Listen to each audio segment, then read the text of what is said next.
I'm Johnny Ray, and this is another episode of For Addicts from Addicts. Real, raw, unedited, unprepared testimonies of people who have struggled with addiction themselves or have seen addiction in a different light. With me today, my guest is Dustin. What's up, everyone? He is the son of addicts, correct? So he's going to give a little bit of his testimony, a little bit of his story, what it was like growing up with parents in addiction. So why don't you start? Just tell me a little bit about yourself. And Well, I'm 18. My name's Dustin. Mm-hmm. Well, right now I'm kind of battling something with my future right now. Broke my leg. Not good. I mean, it's a lot different to what I'm used to, not being able to walk and stuff. So, like, I'm battling other things, like not being able to take pain meds and stuff because, like, you know, addiction in your life. So it's like kind of like throws things off balance, especially like if you're in pain, you don't want to take it, but you have to take it. Yeah. Oh, yeah. You're just like, I hate this. Well, Especially when like, doctors prescribe it, in the beginning it seems simple, right? And then you start taking more because your tolerance starts building up, and the next thing you know, you want even more. So like I try to like span out like Tylenol even like that's good. I'm just like like I haven't taken anything in like the last 2 weeks. That's like, crazy. Yeah, my mouth hurts more than my leg does. Like I'm just like okay, and it's broken in 3 different places. I'm just like that sucks, bro. Yeah, surgery's gonna be fun. That's terrible. It sounds awful. So when did you start noticing that your parents were addicts? When did you start coming to that you were noticing that they started having issues? Like when I was really able to like comprehend these things, it was like my dad wasn't in my life at that point. It was like my mom, Alicia. She was like, I think it was like the first thing I noticed. She kept talking about like dimes, you know, things like that. You want to buy a dime? I was like, what does that mean? I saw like these little baggies all over, and I was like, what is this? Like, what the hell's going on? And the same people would come over. It's like, he keeps looking worse and worse. Like, I was like 10, 12, 11, I don't know, somewhere around in there. I was like, damn, what the heck? Yeah. And I was like, okay, like, my mom, she was been an addict, like, I can't even tell a day that really wasn't. She was always doing things that were really shady to other people, and I remember her going to jail all the time. My stepdad, he did drugs too as well, and, like, we got beat a lot as kids growing up. When my dad wasn't there. Like, I think my life was really good. It was, like, until, like, about 6. When I hit 6, that's, like, when I really start remembering. Mm-hmm. Like, my mom would hide my dad's phone all the time because she didn't want it. And, like, I knew where it was every single time. She would, like, hide it in the same place. I was like, are you stupid? Like, what's wrong with you? And, like, I remember running around, you know. I never really noticed anything bad. And then when my dad left, that's when my stepdad came in.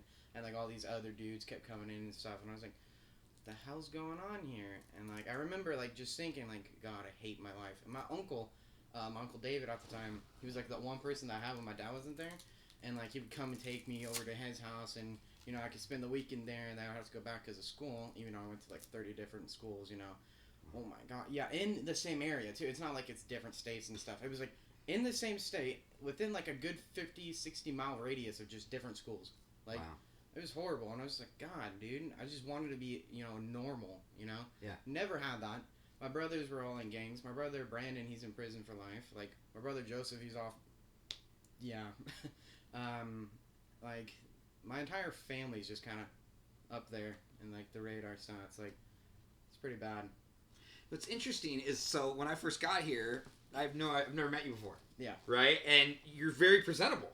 You're like, hey, how's it going? Come on in. I'm ready to do this thing. And I'm like, man, we didn't prep. We didn't say. We just hit record, and now we're talking. And I just think that's crazy because it seems like you would be more of a recluse. You know, has it made you more of a recluse being, a kid of addicts? I mean, do you find yourself shunned in? Do you find yourself having it? Because it seems to me like you would make friends really easily. I actually have no friends. What? I don't. Well, you have one, and that's me. Right. Well, I mean. See, I chose not to make friends when I came up here because, like, I wasn't planning on staying here very, very long because I was going into the military. But since my legs... Yeah, so, like, now I'm kind of like, oh, God. I'm kind of bored. I got no one to really hang out with besides me, myself, and people that I play, like, video games back home. Like all my friends are, like, a complete different state. Like, I talk to them all the time, but it's not the same being able to drive around with them and, like, do stupid things, even though you're not supposed to do stupid things, but, you know, you can't help it sometimes. You seem like you got a good moral compass. I tried. Like, I raised my brothers and sisters. Like, there's 8 of us. And so, like, oh my God. The amount of stuff that I've had to do is pretty intense. Like, I've been homeless more times than I could probably count. Like, it's just gnarly. That's crazy. So, okay, so your dad went away. Yeah, so after that, like, we became homeless. We got beat a lot. We kind of, like, lived in a van and stuff. Like, my mom stole a lot. And she would get caught a lot. She was very good, obviously. Like she would go in and out of jail, and then like when we were a little bit younger or older, my bad. We went into this house. My mom said, "Yeah, we rented this. It's all good." Like cops, like okay, showed them with like some weird paper, and I was like, "Oh, cool. Maybe they're not lying this time." So we stayed in there for about a week and a half, and we were squatting. Like I didn't know what that was at the time. I didn't know. Like I had no clue. Moved all of our stuff in from the van. Right, like it just became more and more like toxic. Like the more time we spent there, they would fight more, and like the worst part about it is like they had my youngest sisters in their room when they did all this stuff, like the drugs and stuff, and like I remember like three of us in one room, two of them in my parents' room, and then the three oldest in the living room, and it was just like, damn. And at this point, you guys were squatting. Yeah, and then we went out back, and then like all the kids and stuff, because they told us to go out back to the neighbor's house, because I guess it was one of their friends or something like that. So we were sitting over there. They kicked my parents out, well, my stepdad and my mom, and so we went back. We're like, what the heck? And then the cops told us that we weren't supposed to be there, and that my parents were lying. What was the piece of paper? It was just I didn't see it, so like I just saw that my parents like show them like a piece of paper. So maybe it was like a lease or something, like they just made up or some stupid thing. Mm-hmm. But like then we got kicked out, homeless again. Then we were living in a garage, all 8 of us. It was just like, what the hell? Like don't get me wrong, my older siblings could have moved out anytime. Mm-hmm. They just like went and did bad things and came back. Like, of course they would be gone for like a week and a half depending on what they did, but. Like, they were always, like, kind of there, and then they would, go to prison and stuff, and so, like, my stepdad would really dig into, like, the beating part more, because, like, no one to stop him at that point. Like, my older sister finally moved out. She got a boyfriend who was in the military. She was doing good for a while. Now she lives in New York, which is pretty cool, I guess. My brother Brandon's in prison for life, and my other brother, Joseph, is a Crip, and so he's out there running whatever he's doing. Wow, and so you said you're one of 8? Yeah. I'm like the middle, like top middle. And they're all half or whole, or? So 3 of us are related. 2 are with our stepdad. 2 are. Dog is licking my foot. 2 are it's with. All live. 2 are with some other guy, and then 1 is with a separate person. And so, like, of course, like, no matter what, you still got blood. You still lived with each other. Even if you were adopted, you become family. It doesn't matter. Right. Yeah, I totally agree with that. So, like, we didn't really think of each other. We never made fun of each other for that. Because when you got 4 different dads, you can't really make fun of each other at that point. Like, right. Like, so, is your real dad Dan? Yeah. Okay. And then my stepmom is Amy. Okay. And so, like, my dad, he came back for, like, a weekend. Like, when I was spending a night at my uncle's, we called and set up, like, a time for me and my brother to go hang out with them. And it was pretty cool. I mean, it was, like, different. It was definitely different. I remember the movie we watched. It was X-Men's, like, something, like, Origins or something like that. I remember the entire movie because of that night. And I remember, the only thing I remember that was really cool was, like, the trucks from, like, Lightning McQueen.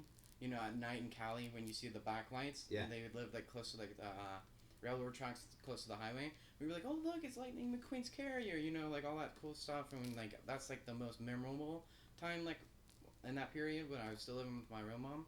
And then, like, about 12 years old, I started living here up in Port Angeles with my Dan and Amy, my parents.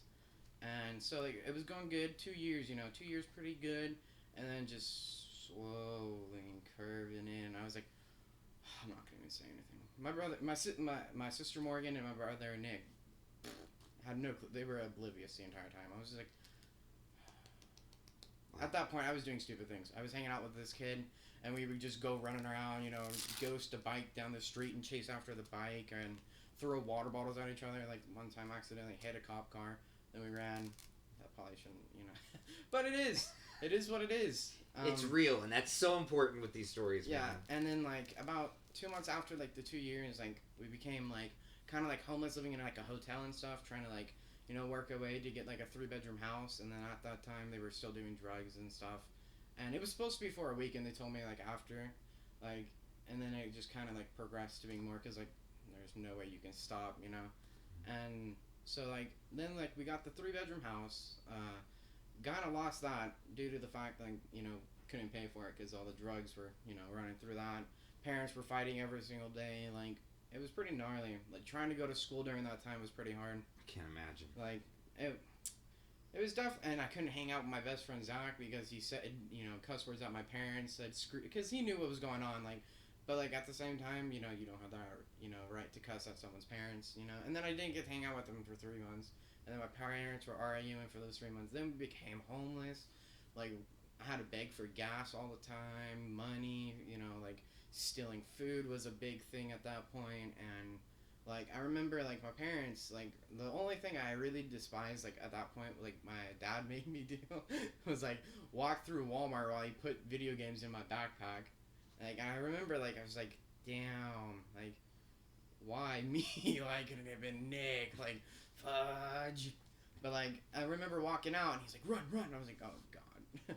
Because, like, I knew at that point what all this was about. How old were you at that time? I think I was, like, 14, 15, somewhere around in there, 13, 12, like, anywhere in there. Like, it's, like, I choose not to try to remember this so much, like, but it's just, like, a life experience type of thing, so you gotta, like, build yourself upon it. So, like, I kept pushing forward, we lived, like, homeless in a van with another couple, and so, like, that became really stressful. Tents were fun. They became our friend. So did the van. Then we got a motorhome for a while. Had some dangerous experiments in there. Come here. My parents... Love the dog. Very friendly. Wants to be in the movie. Here. Right here. Lay down. Good dog. Say hi. Okay, keep going. And my parents... This is awesome. Man, I forgot where I left off.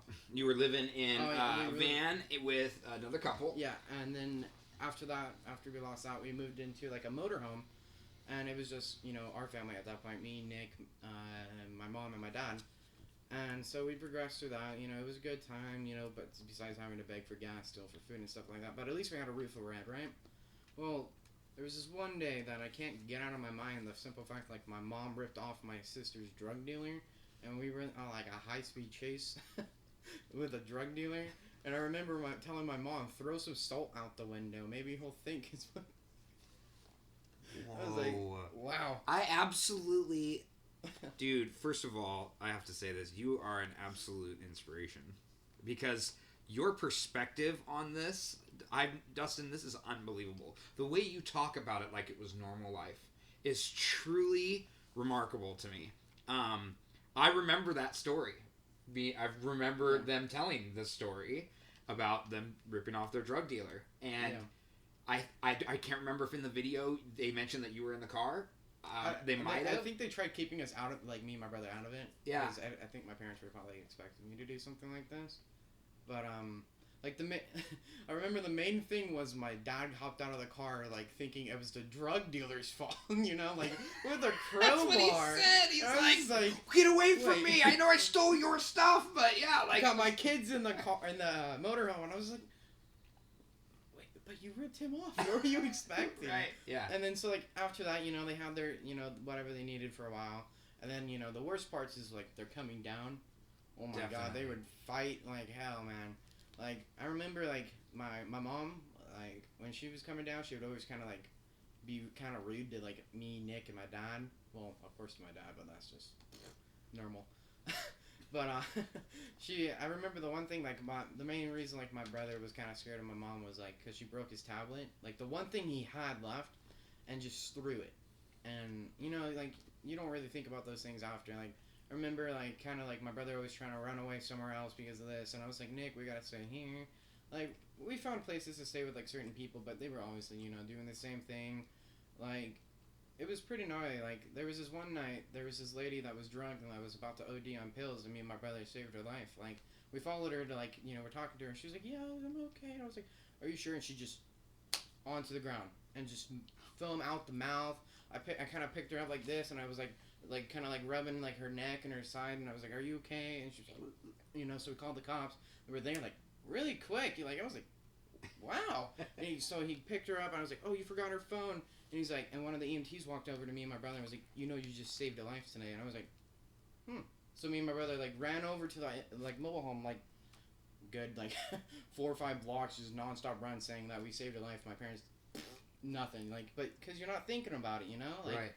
And, like, I remember, like, that was the most stressful thing. Like, and it was, like, wow. Like, like, my parents, like, that could happen to you guys anytime. Like, And then like 3 weeks later, it became to like this whole ordeal of like, what are we gonna do? Like me and my brother, when we used to walk downtown, we used to walk by these car dealers. Like, one day I'm gonna own that car. Like one day you're gonna own that car, and we're gonna race, right? Wow. Like that was our thinking. We would try to like just keep going. Like that's all we try to do. Like yeah, like I had to steal food, but like that's all I stole personally was for me and my brother. That's it to eat. That's it, and that's only if I had to. Like my mom, she would do it normally, but like half the time if they weren't there and we were just hungry, and there was like you got no choice sometimes. Like eating like raw noodles.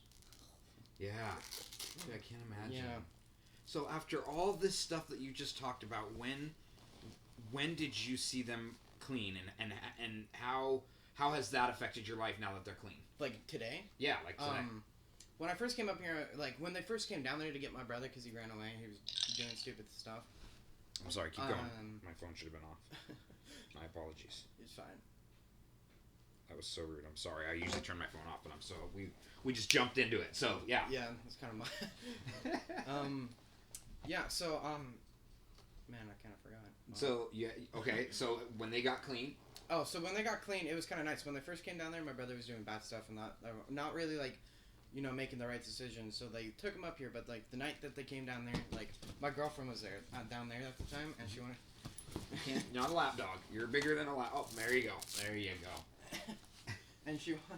And so like she wanted to meet him, and I remember my brother like upstairs like telling my dad he hates him and stuff, and that like really kind of like brought back all my past stuff with him and stuff that wasn't really good, and so like I mean it kind of like hit like, oh wait, my parents are clean now, like maybe they're not so bad, and like they were out there for a couple days, like a few days, and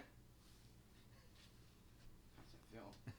And so we played like air hockey and stuff. We hung out, walked downtown, looking for my brother and stuff. And, like, it really reconnected us because, like, we got to know each other a little bit more. My parents were clean, and I was happy they were clean.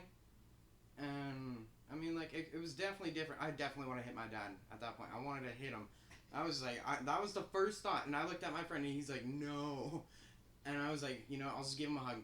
And I picked him up, and I showed him how big I am. And I was like, I picked him up. He's like, damn. And so we went inside. And we kind of just sat down. My grandpa kind of, like, let him have it a little bit because, like, who wouldn't, if that's your son. Right, definitely. Like, and so, like, it became nice. I spent the night over at my friend's house because, like, why not? Because it was already planned out. And so, like, I came back the next day. They were still there and stuff. So we hung out again. And so we were still looking for my brother. We finally found him, Yeah, he ran away. Where'd he run away to? To a friend's house. He just bailed. Yeah, he dipped real quick. Like, he didn't even think twice. When he knew they were coming down, he was... Because, like, he was younger. I mean... And young. How old is this brother? He's a year younger than me, but he was still scared of the dark at the time. Let's just put it that way. Like, my stepdad really kind of like terrorized the crap out of him, and a lot of other things did too. You're saying. And so like he kind of just held on to like all the fears that he had, and like he's not scared of the dark anymore. Like thankfully, like he used to have to sleep in my bed because he was scared. I was like.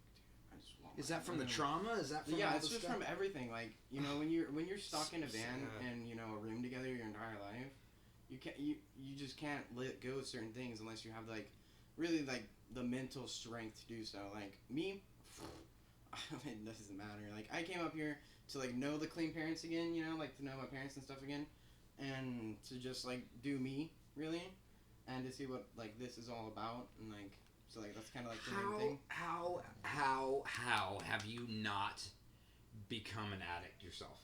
See, I've never even have a thought about it. That's the thing. It blows my mind because just from what I've been around and what I've noticed is, when parents are in active addiction, as hardcore as your parents were, addiction follows suit with the kids. It just does. It's just part of it. So the fact that you are not an addict yourself is truly inspirational, man. Well, I was born one. So right. But you're not out there. You're not. You're trying to better your life, and you're very positive. Like, it's unbelievable. It really is. Your story's gonna help people. I hope so. I mean, like that's what all this is about. It's like, dog is still licking my feet. Is to like really just like help people, and like the people like that I really want to help are like people with kids, like because like they don't know how their kids are doing. Like tell me like.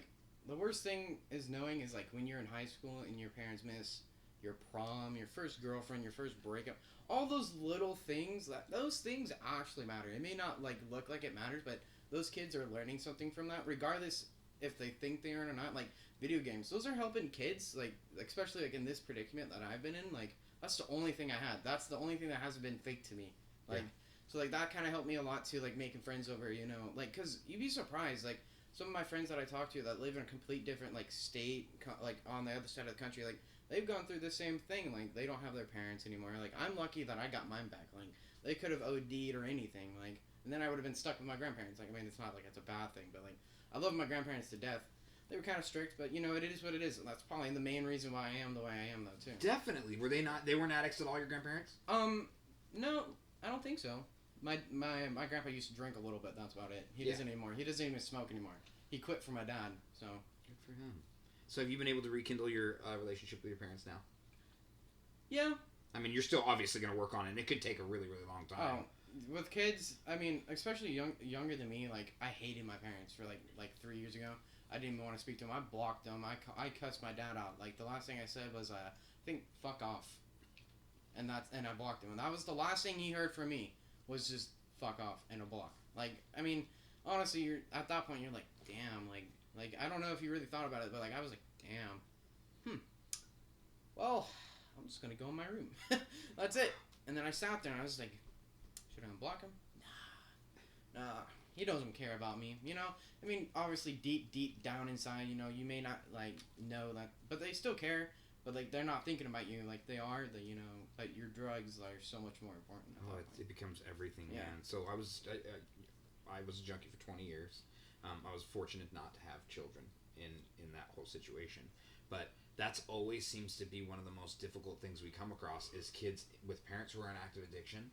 And parents of kids who the parents are addicts, right? They don't know how to raise their children. They don't know how to give back. So if somebody was to call me and ask me for some help with being a child of a parent who is an addict, would you be willing to help them with that? Of course. Like that's just it should be like that anywhere. Like when I was younger, like the main thing like my parents did tell me was like, you know, be wary of other people, but also care about everyone. If you can help someone, help someone. Like, they may be in drugs and stuff. Like, it doesn't matter who they are. If they need help, you should always help. Dang right. So if somebody was to say, hey, Johnny, my parents are addicts. Can I talk to Dustin? You'd be willing to talk to them? Yeah. That's awesome, man. Dude, your story is truly inspirational. So, okay, so why did you agree to do this? To be honest, like, my parents asked me, I was like, oh, I have to sit in front of a camera? I was like, oh, great. I was like, oh, I mean, I'll do it. I was like, and then I really thought about it. I was like, you know, there's probably tons of people just like me out there. Like, not just my family. Like, there's tons of other kids out there that are going through the same thing. And I was like, yeah, maybe if I can, you know, tell them something that makes their day better, you know. Or, you know, especially if, like, one's on, like, this, like very edge of, like, you know, doing something their parents were doing. And I can tell them something to, like, keep them from doing that. Like, that would just make my day while making their day, too. It's absolutely unbelievable, man. Because a lot of people in your predicament would be victims, and you would have every right to be. Dude. Yeah, like I look. You have every right to be, and you don't play that victim card. Which, again, I'm blown away about how your whole perception of this whole thing was. Dan and Amy did do their testimony with me. Yeah. It was raw. It was real. It was amazing. And then for them to call me up and say, hey, my son wants to do it. Would you be cool with him? And I jumped all over that, obviously. I'm like, oh, man, another perspective. There are kids out there right now that struggle with this every single day.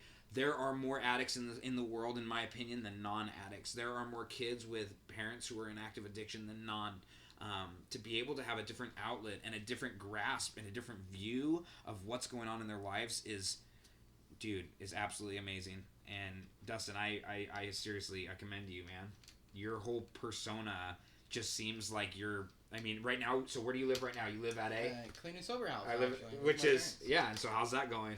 It's pretty cool. I mean, I know everyone here. I mean, some people are kind of creepy when they come here. And like, oh, shy. Of course. They're whacked out of their minds most of the time. And like, sometimes we get like those loop fruits like, oh, I have a room here. And we're like, are you sure? Because we don't. What'd you call them? Loop fruits or Fruit Loops or something like that.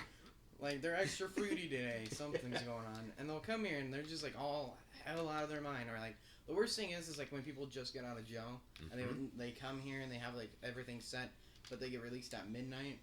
Like, where are you gonna go? Like, yeah. But and you want to get warm, and those drugs, like you barely feel anything. So like that's the first thing you think about. Like we had somebody here like this one time like that relapsed that quick.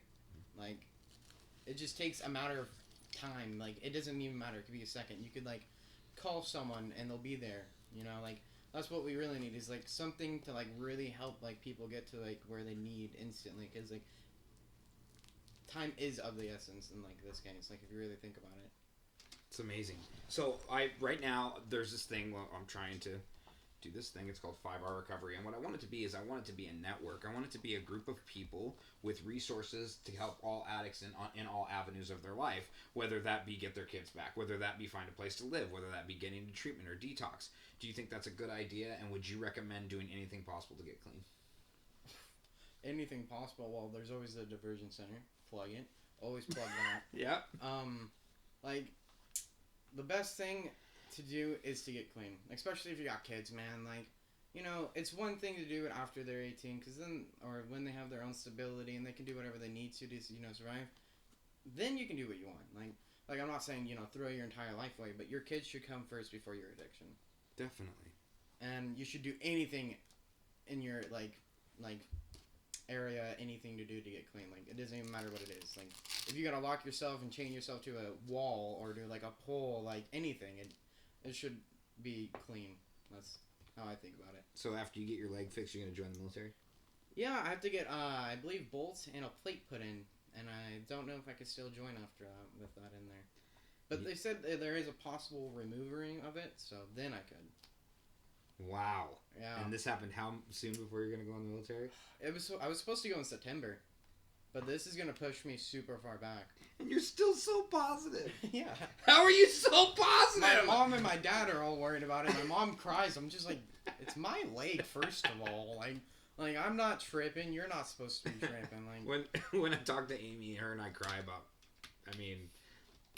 We just cry about things. Like, there's the rough and tough guy, and then there's, people like Amy and I who just roll our eyes out over this.